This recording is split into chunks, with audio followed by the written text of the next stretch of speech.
आज मैं आपको स्टोरी एक्सप्लेन करूंगा मार्वल स्टूडियो की एक सुपर हीरो वेब सीरीज की जिसका नाम है मून नाइट और ये रिलीज हुई थी 2022 में डिज्नी पर। कहानी शुरू करने से पहले आपसे रिक्वेस्ट है कि अगर आप चैनल पर पहली बार आए हैं तो चैनल को सब्सक्राइब जरूर करें और बेल आइकन को भी जरूर प्रेस करें। अब चलते हैं कहानी की तरफ। स्टीवन लंदन में रहने वाला एक बहुत ही आम आदमी है। वो वहाँ के एक म्यूजियम में गिफ्ट शॉप पर काम करता है, लेकिन उसे इजिप्शियन हिस्ट्री और कल्चर में बहुत दिलचस्पी है, इसलिए वो हमेशा उनके बारे में पढ़ता रहता है। और स्टीवन को इजिप्शियन हिस्ट्री का काफी नॉलेज था। उसका दिन बहुत ही आम सा होता है। एक दिन उसके साथ काम करने वाली एक लड़की ने उसके साथ फ्राइडे को डेट पर चलने को कहा, एक रेस्टोरेंट में। स्टीवन भी राजी था। स्टीवन अपने काम की शिफ्ट खत्म करके अपने फ्लैट पर आता है। वो हमेशा पहले तो पूरी रात जागने की कोशिश करता है, लेकिन जब उसे नींद आने वाली होती है तो वो अपने पैर को एक पिलर से बांधकर सोता है, क्योंकि वो कभी कभी जब सुबह उठता है तो खुद को एक अलग ही जगह पाता है। उसे लगता है वो नींद में चलता है, इसलिए वो अपने पैर बांध कर सोता है। एक रात वो अपने फ्लैट पर ही सोता है, लेकिन उसकी आंखें किसी गाँव में खुलती है।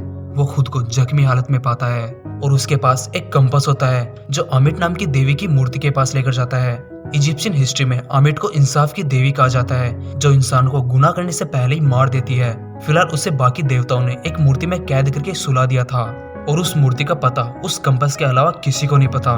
जैसे ही वो उस गांव में जागता है, उसे किसी की आवाज सुनाई देती है जो उसे बोल रहा था कि अपना शरीर मार्ग के हवाले करो। स्टीवन को कुछ समझ नहीं आ रहा था कि उसके साथ क्या हो रहा है। दरअसल जो आवाज उसे सुनाई देती है वो कोंगशु की होती है। कोंगशु भी एक इंसाफ का देवता होता है, लेकिन वो इंसानों को गुनाह करने के बाद ही सजा देता है। थोड़ी देर बाद स्टीवन के पीछे कुछ लोग गोलियां चलाने लग जाते हैं और उसे पकड़ने की कोशिश करते हैं। वो लोग उससे वो कंपास लेना चाहते थे।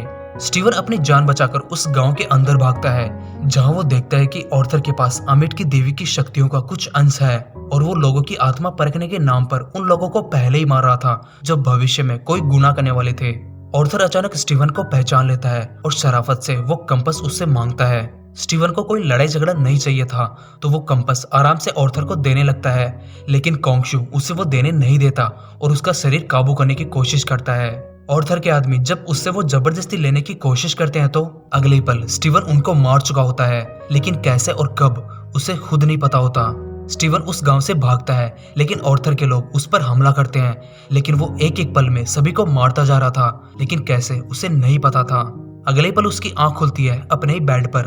वो अपना पैर चेक करता है, वो बंधा हुआ था, तो स्टीवन को लगता है कि ये बस उसका एक सपना था। उस दिन शाम को स्टीवन की डेट थी। वो रेस्टोरेंट में जाकर उस लड़की का वेट करता है जो उसके साथ डेट पर आने वाली थी, लेकिन बहुत देर हो जाने के बाद भी वो लड़की नहीं आती, तो स्टीवन उसे कॉल करता है। लड़की जब कॉल उठाती है तो स्टीवन उसे रेस्टोरेंट में आने के लिए बोलता है, तो वो लड़की गुस्से में स्टीवन से कहती है कि हमारी फ्राइडे को रेस्टोरेंट में मिलने की बात हुई थी और मैं फ्राइडे को रेस्टोरेंट में जाकर आ चुकी हूँ, आज संडे है। इतना बोलकर वो कॉल काट देती है। उस लड़की की बात सुनकर स्टीवन थोड़ा टेंशन में आ जाता है, लेकिन उसे कुछ भी समझ नहीं आ रहा था कि उसके साथ ये क्या हो रहा है। जब वो अपने फ्लैट पर आता है, उसकी नजर फ्लैट के एक कोने पर जाती है जहाँ से ईंट निकालकर खाली जगह बनाई हुई थी। उस जगह में देखने पर स्टीवन को एक मोबाइल फोन और एक चाबी मिलती है, लेकिन उसे नहीं पता होता कि ये किसका है। जब स्टीवन वो फोन चालू करता है तो चालू करते ही उसमें लैला नाम की लड़की का कॉल आता है। स्टीवन वो कॉल उठाता है तो लैला उससे कहती है कि मार्क, तुम ठीक तो हो ना। मार्क नाम सुनते स्टीवन सुन रह जाता है। स्टीवन लैला से पूछता है कि तुम कौन बोल रही हो और तुम मुझे मार्क क्यों बोल रही हो। लैला ये सुनते ही कॉल काट देती है। उस कॉल के बाद से अचानक अलग अलग जगह स्टीवन को कोंगशु दिखने लग जाता है और ये चीज उसे बहुत ज्यादा डरा देती है। अगले दिन जब स्टीवन म्यूजियम जाता है तो उसे वहां ऑर्थर मिलता है। ऑर्थर को वहां देखकर स्टीवन बुरी तरह डर जाता है। ऑर्थर को वो कंपास चाहिए होता है जो अमिट की मूर्ति तक ले जाता है, क्योंकि वो अमिट को उस मूर्ति के अंदर से आजाद करना चाहता है। ऑर्थर वहां स्टीवन की इंसाफ के तराजू की सहायता से जान लेना चाह रहा था ताकि वो कंपास ले सके। इंसाफ के तराजू में अमिट की शक्तियां थी, लेकिन वो स्टीवन की जान नहीं ले पाया, क्योंकि वो तराजू उसी की जान लेता है जो गुनाह करने वाला था। और उस तराजू के हिसाब से स्टीवन एक बहुत ही नेक और साफ दिल इंसान था। स्टीवन ऑर्थर के पास से भाग जाता है। रात को स्टीवन म्यूजियम से अपने फ्लैट के लिए निकलने वाला होता है कि उसे अंदर से कुत्ते की आवाज सुनाई देती है, लेकिन जब वो अंदर जाकर देखता है तो वहां पर एक भेड़िया होता है और वो स्टीवन के पीछे पड़ जाता है। स्टीवन अपनी जान बचाने के लिए बाथरूम में आकर छुप जाता है, लेकिन भेड़िया अब भी उसके पीछे था। जब स्टीवन आईने में देखता है तो आईने में उसे मार्क दिखाई देता है। मार्क स्टीवन का दूसरा रूप है, मतलब एक शरीर में दो पर्सनैलिटीज हैं। स्टीवन एक आम सा शरीफ आदमी है तो दूसरी तरफ मार्क एक खूंखार और ताकतवर आदमी है। और दोनों अगर एक दूसरे से बात करना चाहें तो वो सिर्फ उसी चीज के जरिए बात कर सकते हैं जिनमें वो अपना प्रतिबिंब देख सकते हैं, जैसे आईना या पानी। लेकिन अब से पहले ये बात सिर्फ मार्क को पता थी। मार्क स्टीवन से कहता है कि अगर जिंदा रहना चाहते हो तो अपना शरीर इसी वक्त मुझे दो। स्टीवन को पहले तो लगता है कि ये सिर्फ उसका एक वहम है, लेकिन जान बचाने के लिए वो मार्क को अपना शरीर इस्तेमाल करने की इजाजत दे देता है, क्योंकि बिना एक दूसरे की इजाजत के उनमें से कोई भी शरीर इस्तेमाल नहीं कर सकता। स्टीवन की इजाजत देते ही मार्क शरीर ले लेता है और अपना सूट पहनकर उस भेड़िए को मार देता है। दरअसल मार्क कोंगशू का अवतार होता है और उसे वो सूट कोंगशू ने दिया था शक्तियों के रूप में। लेकिन बात यह है कि पर्सनैलिटीज दो हैं। स्टीवन और मार्क दोनों के पास दिमाग अलग है, ताकत अलग है, लेकिन शरीर एक। और जब शरीर एक के पास होता है तो उसकी इजाजत के बगैर दूसरी पर्सनैलिटी शरीर नहीं ले सकती। अगले दिन स्टीवन आईने में देखकर मार्क से बात करने की कोशिश करता है, लेकिन मार्क नहीं आता। स्टीवन म्यूजियम जाकर पिछली रात की सीसीटीवी फुटेज देखता है, लेकिन उस फुटेज में कोई भेड़िया नहीं था, बस वो अकेला ही इधर उधर भाग रहा था। म्यूजियम में पिछली रात को टॉयलेट्स पूरी तरह टूट गए थे मार्क और भेड़िए की लड़ाई में, लेकिन म्यूजियम मैनेजमेंट को लगता है कि स्टीवन ने जानबूझकर टॉयलेट्स को तोड़ा था, तो इसलिए वो स्टीवन को जॉब से निकाल देते हैं। स्टीवन को जो अपने फ्लैट पर चाबी मिली थी उसकी छानबीन करने पर उसे पता चलता है कि वो चाबी किसी स्टोरेज लॉकर की चाबी थी और उसे वो लॉकर भी मिल जाता है। स्टीवन जब लॉकर के अंदर जाता है तो उसे वहाँ एक बैग मिलता है। बैग को खोलने पर उसके अंदर एक गन और अलग अलग कंट्रीज की करेंसी होती है।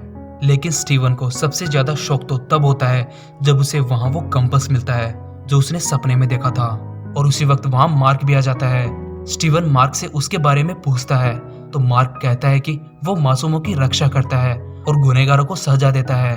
वो चांद का इजिप्शियन देवता कोंगशू का अवतार है। ये सब स्टीवन को बेतुका लगता है और वो बैग उठाकर वहां से बाहर जाते हुए बोलता है कि वो ये सब पुलिस को दे देगा ताकि वो उसे जेल में डाल दें, ताकि इन सब से उसे छुटकारा मिल सके।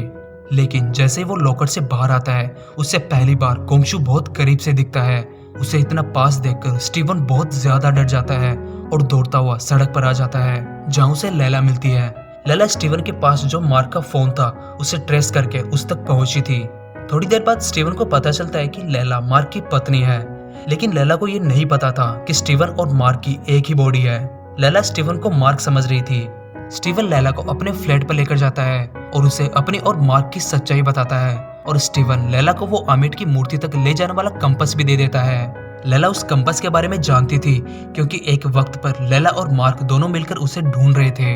अचानक स्टीवन के घर पर दो पुलिस वाले आते हैं। लैला उस कंपास को लेकर खिड़की से बाहर भाग जाती है और वो पुलिस वाले स्टीवन को जबरदस्ती अपने साथ ले जाते हैं। वो लोग स्टीवन को ऑर्थर के पास लेकर जाते हैं जहाँ उसे बचाने के लिए कोंगशू खुद आता है, लेकिन वो बिना मार्क के कुछ नहीं कर सकता। ऑर्थर वहाँ स्टीवन को बताता है कि मार्क से पहले वो कोंगशू का अवतार था। वो बोलता है कि कोंगशू गुनाह करने के बाद लोगों को सजा देता है, लेकिन आमिर पहले ही उन लोगों को सजा दे देती है जिससे भविष्य में वो कभी गुनाह करेंगे नहीं, क्योंकि वो जिंदा ही नहीं होंगे। तो इस पर स्टीवन ऑर्थर से बोलता है कि मतलब तुम एक 10 साल के बच्चे को ही मार दोगे क्योंकि वो 30 साल बाद कोई गुनाह करेगा, ये तो गलत चीज है। ऑर्थर के पास इस बात का कोई जवाब नहीं होता, तो वो फिर स्टीवन से वो कंपास मांगता है जो अमिट की मूर्ति के पास लेकर जाता है। लेकिन स्टीवन उसे मना करता है कि उसके पास वो नहीं है और वो कहाँ है ये भी नहीं पता। ऑर्थर को गुस्सा आ जाता है, वो स्टीवन को मारने वाला होता है कि लैला वहां आ जाती है वो कंपास लेकर, लेकिन वो कंपास ऑर्थर को देने के बजाय स्टीवन को देती है और उसे वहां से भगा कर ले जाती है। लेकिन फिर से ऑर्थर स्टीवन के पीछे एक और भेड़िया भेज देता है। लैला स्टीवन से कहती है कि जल्दी से अपना वो सूट पहनो, मुझे पता है तुम्हारे पास सूट है, मैंने कई बार तुम्हें वो सूट पहने देखा है। उधर मार्क भी स्टीवन से उसका शरीर लेने की इजाजत मांग रहा था, लेकिन स्टीवन इजाजत नहीं दे रहा था। स्टीवन खुद ही वो सूट पहनने की कोशिश करता है, लेकिन असली सूट नहीं पहन पाता। स्टीवन में मार्क की ताकत तो आ गई थी, लेकिन लड़ना उसे फिर भी नहीं आया। स्टीवन बार बार भेड़िए से मार खाए जा रहा था, लेकिन अपना शरीर मार्क को नहीं दे रहा था और वो भेड़िया आम इंसान को नहीं दिखाई दे रहा था। थक हार कर स्टीवन अपना शरीर मार्क को दे देता है। शरीर लेते ही मार्क अपने शूट में आ जाता है और उस भेड़िए को कहीं दूर ले जाकर आसानी से मार देता है, लेकिन इस बीच वो कंपास गिर जाता है और ऑर्थर के हाथ लग जाता है। भेड़िए को मारने के बाद भी मार्क स्टीवन को शरीर नहीं लौटाता। स्टीवन के बार बार रिक्वेस्ट करने पर भी मार्क उसे शरीर नहीं देता।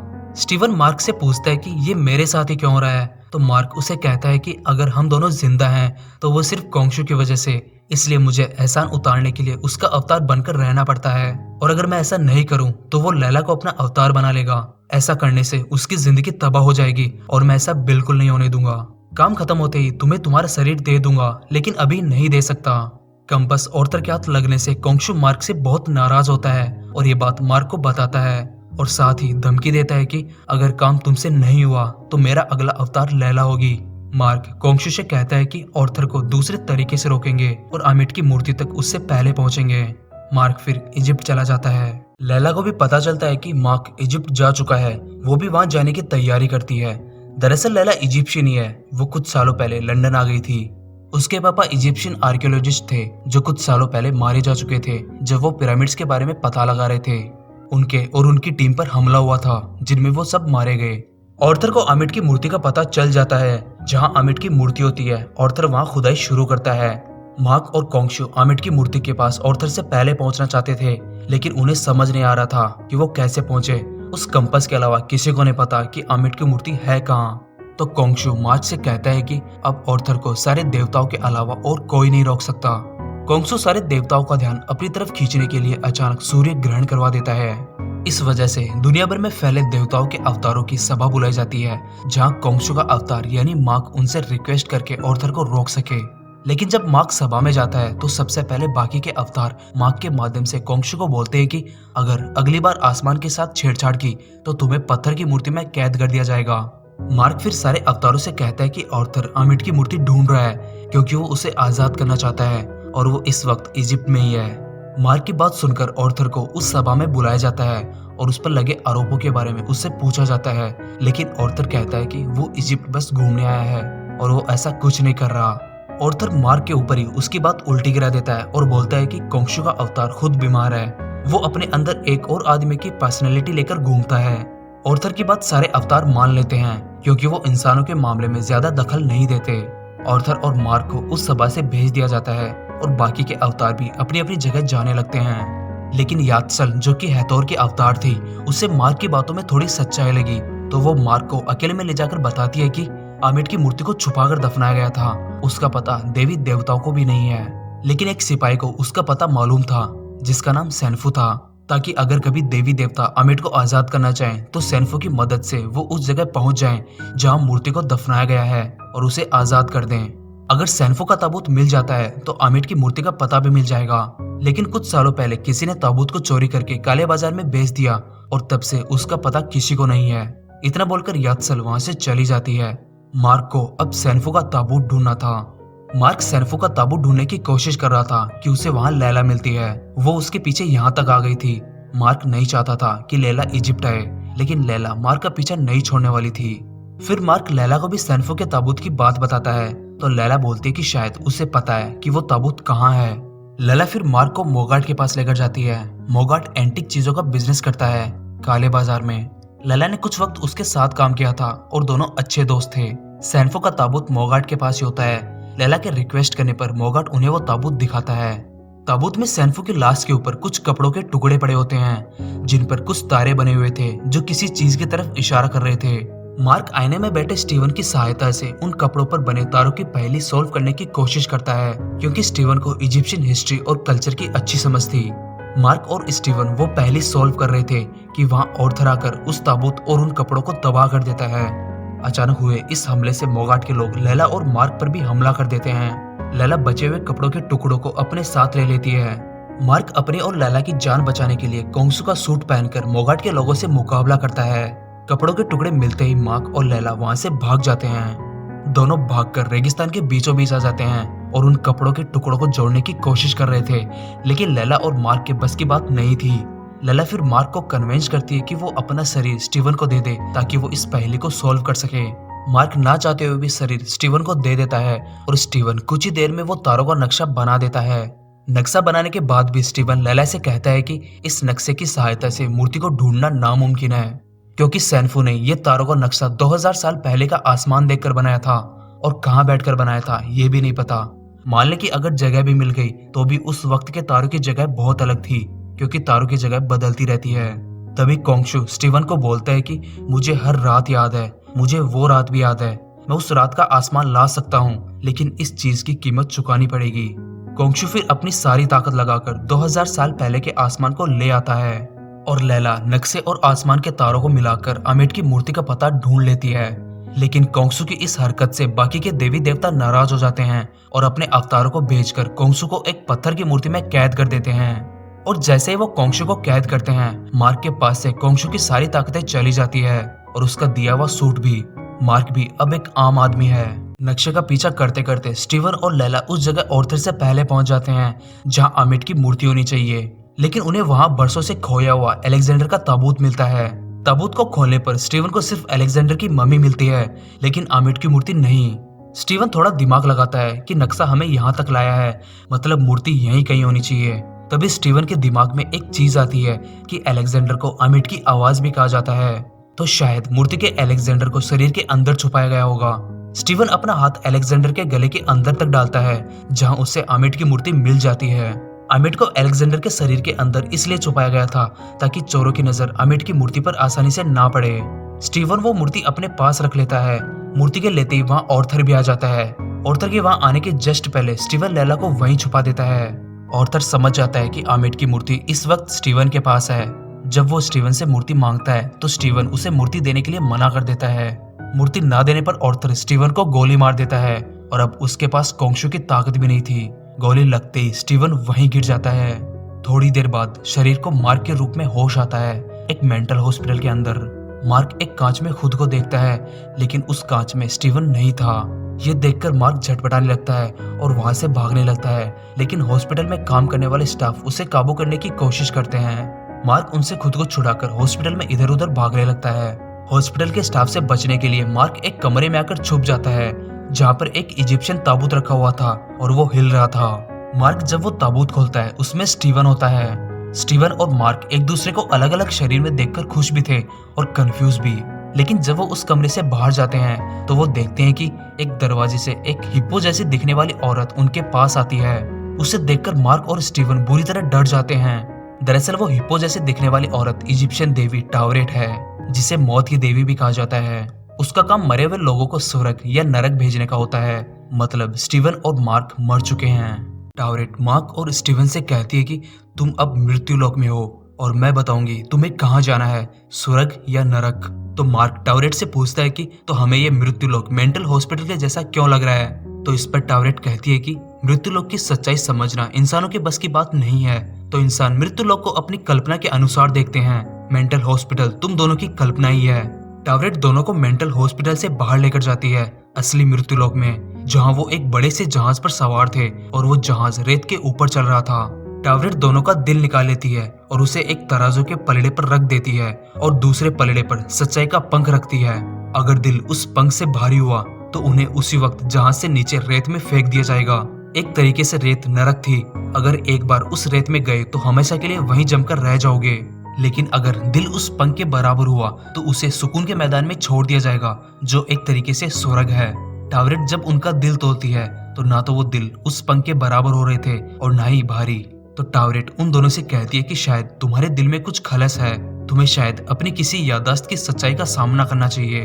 टावरेट दोनों को फिर जहाज के अंदर भेज देती है, ये बोलकर कि अंदर तुम्हारी जिंदगी की पूरी यादें हैं, तुम्हें अंदर जाकर देख कर आना चाहिए, लेकिन स्वर्ग का दरवाजा आने से पहले वापस आना होगा। स्टीवन और मार्क जहाज के अंदर चले जाते हैं, जहां स्टीवन एक दरवाजा खोलता है और उसे वो दरवाजा उसके बचपन में लेकर जाता है, जहां वो देखता है कि मार्क उसका बड़ा भाई है। एक दिन वो दोनों खेलते खेलते एक गुफा के अंदर चले गए थे और बाहर तेज बारिश शुरू हो गई थी। इस वजह से उस गुफा में पानी भर गया और स्टीवन वहीं डूबकर मर गया। स्टीवन के मरने का उसकी मॉम पर गहरा असर हुआ। उनकी मॉम स्टीवन की मौत का जिम्मेदार मार्क को मानती थी। इस हादसे से उनकी मॉम अपना मानसिक संतुलन खो बैठी थी। वो बार बार इस बात की सजा मार्क को देने लगी थी कि उसने अपने छोटे भाई को मार डाला, और बार बार ये चीज मार्क भी बर्दाश्त नहीं कर पा रहा था। तो इस वजह से मार्क को एक बीमारी हो जाती है जिसका नाम है डिसोसिएटिव आइडेंटिटी डिसऑर्डर, और मार्क स्टीवन की कल्पना करने लग जाता है और उसी दिन से मार्क 2 जिंदगियां जीने लग जाता है। ये याददाश्त देखकर स्टीवन बहुत दुखी होता है और बोलता है कि अब तक मैं खुद को असली समझता आ रहा था, लेकिन मैं सिर्फ एक कल्पना था। दोनों फिर उस रात की याददाश्त में जाते हैं जिस रात कोंगशु ने मार्क को अपना अवतार बनाया था। मार्क एक टीम के साथ कोई इजिप्शियन मकबरा लूटने जाता है, लेकिन उनका कमांडर प्लान बदल देता है और वहां पर जो भी थे उनको मरवा देता है। लेकिन मार्क बच जाता है वो तड़पता हुआ गलती से कोंगशू की मूर्ति के नीचे आ जाता है। मार्क भी मरने वाला होता है कि अचानक कोंगशू मार्क से उसके अवतार बनने के बारे में पूछता है और बदले में उसे एक नई जिंदगी और ताकत देने का वादा करता है। मार्क मान जाता है और उस दिन से मार्क कोंगशू का अवतार था। थोड़ी देर बाद वो दोनों देखते हैं कि मृत्युलोक में अचानक कुछ अजीब होने लगता है। आत्माओं का बिना इंसाफ किए उन्हें उस रेत में जमाया जाने लगा। टावरेट को भी ये नाइंसाफी लगी। मार्क फिर टावरेट से कहता है कि ये सब ऑर्थर कर रहा है, इसलिए हमारा दोबारा जिंदा होना जरूरी है उसे रोकने के लिए। तो टावरेट कहती है कि मैं ऐसा नहीं कर सकती, और अगर ऐसा कर भी दिया तो तुम्हारा गोली का घाव कभी नहीं भरेगा, तुम्हारा शरीर सड़ता रहेगा। तो फिर दोनों टावरेट से कहते हैं कि आप कैसे भी करके लैला तक ये संदेश पहुंचा दें कि कोंगशू की मूर्ति को आजाद कर दे। टावरेट उन्हें जिंदा करने और लैला तक उनका संदेश पहुंचाने की कोशिश करेगी, लेकिन जब तक वो लोग इंसानी दुनिया के द्वार पर पहुंचते तराजू रुक चुका था और जहाज की हड़बड़ाहट में स्टीवन जहाज से नीचे गिर जाता है और नीचे गिरते ही रेत में जम जाता है। लेकिन दूसरी तरफ मार्क स्वर्ग यानी सुकून के मैदान में पहुंच जाता है। मार्क और स्टीवन को मारने के बाद ऑर्थर उनके पास से वो आमिट की मूर्ति ले लेता है और वो कंपास वहीं रख देता है जो आमिट की मूर्ति का पता बताता है। ऑर्थर के वहां जाने के बाद लैला बाहर आती है। ऑर्थर ने अभी तक भी आमिट को आजाद नहीं किया था, तो वो कंपास अभी भी उस मूर्ति की दिशा बता रहा था। उस कंपास का यूज करते हुए लैला ऑर्थर का पीछा करती है। ऑर्थर जहां से भी गुजरता लोगों को मारते हुए जा रहा था। लैला जब उसके पीछे होती है तो वो भी उन लाशों को देखती है। तभी टावरेट एक लाश के माध्यम से लैला को मार्क और स्टीवन का संदेश देती है और कहती है कि तुम्हें कोंगशू को आजाद करना होगा, उसकी मूर्ति देवताओं के कक्ष में है। टावरेट की बातें सुनकर लैला फिर ऑर्थर का पीछा करती है। ऑर्थर आमिट की मूर्ति को देवताओं के कक्ष में लेकर जाता है और वहां मौजूद सारे देवताओं के अवतार को मार देता है। ऑर्थर के पीछे वहां लैला भी आ जाती है और उस कक्ष में कोंगशू की मूर्ति को ढूंढने लग जाती है और उधर ऑर्थर आमिट को आजाद कर देता है। आमिट इस चीज से ऑर्थर से बहुत खुश होती है और उसे अपना अवतार बना लेती है। लैला को भी कोंगशू की मूर्ति मिल जाती है और वो उसे आजाद कर देती है। आजाद होते ही कोंगशू लैला से बोलता है कि मार्क मर चुका है, क्या तुम मेरी अवतार बनना चाहोगी? लेकिन लैला उसे साफ साफ मना कर देती है और कहती है कि मैं तुम्हारी अवतार नहीं बनूंगी, हम साथ मिलकर आमिट को रोकेंगे। तो कोंगशू कहता है कि आमिट को रोकने का सिर्फ एक ही तरीका है और वह है उसे दोबारा मूर्ति में कैद करके, और ये सिर्फ एक अवतार ही कर सकता है। लेकिन फिर भी लैला कोंगशू के अवतार बनने के लिए मना करती है। उधर मार्क सुकून के मैदान में होता है, उसे वहाँ बहुत सुकून मिलता है, लेकिन वो टावरेट से कहता है कि मैं यहाँ सुकून के मैदान में हूँ और स्टीवन वहाँ नर्क में जमा हुआ है, मैं उसके बिना यहाँ नहीं रह सकता, मुझे उसके पास जाना है। तो टावरेट कहती है कि नरक से कोई भी बाहर नहीं जा सकता, लेकिन अगर तुम वहां गए तो तुम भी वहीं फंस जाओगे। लेकिन मार्क टावरेट की बात नहीं सुनता और स्टीवन के पास नरक की रेत में चला जाता है, और जैसे ही मार्क रेत में जाता है वो भी स्टीवन के साथ वहीं जम जाता है। लेकिन तभी वहां इंसानों की दुनिया का दरवाजा खुलता है और वो दोनों भी नॉर्मल हो जाते हैं। ये सब टावरेट ने किया था। नॉर्मल होते ही दोनों दरवाजे की तरफ जाते हैं और जैसे ही दरवाजा पार करते हैं वो जिंदा हो जाते हैं।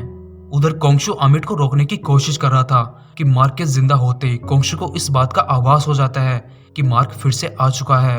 मार्क के जिंदा होते ही उसे फिर से कोंगशू के अवतार की ताकत मिल जाती है। लैला को पता चल चुका था कि आमिट को कैसे रोकना है, उसे सिर्फ एक अवतार ही रोक सकता है और सारे अवतार अब मारे जा चुके थे। लैला को अब यह लगा कि अब उसे ही अवतार बनना पड़ेगा, लेकिन वो कोंगशू का अवतार बनने के बजाय टावरेट से रिक्वेस्ट करती है कि वो उसे अपना अवतार बना ले। टावरेट उसकी रिक्वेस्ट सुन लेती है और लैला को अपना अवतार बना लेती है। लैला भी अब एक अवतार है और उधर आमिट और ऑर्थर अपना मौत का खेल शुरू कर देते हैं। जितने लोगों को वो मार रहे थे आमिट उतनी ज्यादा ताकतवर होती जा रही थी। उन्हें रोकने के लिए कोंगशू और मार्क दोनों आते हैं। कोंगशू आमिट से लड़ता है और मार्क और स्टीवन ऑर्थर से। ऑर्थर को रोकने के लिए वहां लैला भी आती है। मार्क को जिंदा देखकर लैला बहुत खुश होती है।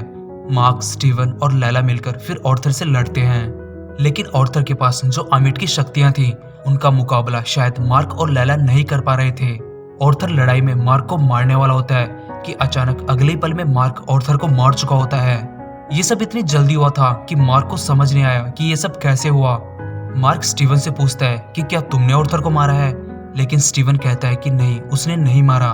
तो आखिरकार ऑर्थर को मारा किसने? ऑर्थर के मरने के बाद लैला मार्क से कहती है कि ऑर्थर के शरीर को देवताओं के कक्ष में लाओ। लैला मार्क से कहती है कि आमिट को मूर्ति में कैद करने के बजाय उसे शरीर में डालकर हमेशा के लिए मार सकते हैं और देवताओं के कक्ष में हम ये काम कर सकते हैं क्योंकि वहां बहुत शक्ति है। ऑर्थर के शरीर को देवताओं के कक्ष में लाने के बाद मार्क, स्टीवन और लैला मंत्रों की सहायता से आमिट को ऑर्थर के शरीर में कैद कर देते हैं। अमिट को ऑर्थर के शरीर में कैद करने के बाद कोंगशु उस कक्ष में आकर मार्क से कहता है कि तुम्हें इसे अभी मारना होगा ताकि ये दोबारा इस दुनिया में ना आ सके। लेकिन मार्क कहता है कि मैं इसे नहीं मारूंगा, ये काम तुम्हें ही करना होगा। मार्क फिर कोंगशु से उन्हें आजाद करने के लिए बोलता है उसके अवतार होने से। कोंगशु उसकी बात मान लेता है और मार्क और स्टीवन को आजाद कर देता है। आजाद होते ही मार्क और स्टीवन की आंख अपनी फ्लैट में खुलती हैं, एक आम आदमी के रूप में। लेकिन अभी भी मार्क और स्टीवन एक ही शरीर में थे। लेकिन एंड में दिखाया जाता है कि ऑर्थर का शरीर अभी भी जिंदा था। वो एक हॉस्पिटल में था। हॉस्पिटल से एक आदमी उसे बाहर ले जाकर उसे एक गाड़ी में बैठा देता है। उस गाड़ी में कोंगशु था। कोंगशु ऑर्थर से कहता है कि मार्क को लगा कि अगर वो मेरा अवतार नहीं रहेगा तो मैं लैला को अपना अगला अवतार बनाऊंगा। लेकिन वो अभी भी अपने दिमाग की हालत नहीं जानता। गाड़ी में कोंगशु और ऑर्थर के अलावा तीसरा आदमी भी था जिसका नाम जैक लॉकली था। वो हूबहू मार्क और स्टीवन की तरह दिखता है। जैक फिर ऑर्थर को मार देता है। जैक लॉकली कौन था, कहां से आया था और कोंगशु से कैसे मिला, और क्या पहले भी ऑर्थर को जैक नहीं मारा था? इन सब सवालों के जवाब हमें मिलेंगे मून नाइट के सीजन 2 में। तो आई होप ये सीरीज और वीडियो आपको पसंद आया होगा, और अगर पसंद आया है तो वीडियो को लाइक करें। चैनल पर पहली बार आए हैं तो चैनल को सब्सक्राइब करें और बेल आइकन को भी जरूर प्रेस करें। तो मिलते हैं अगले वीडियो में एक नई मूवी या वेब सीरीज के साथ। तब तक के लिए गुड बाय।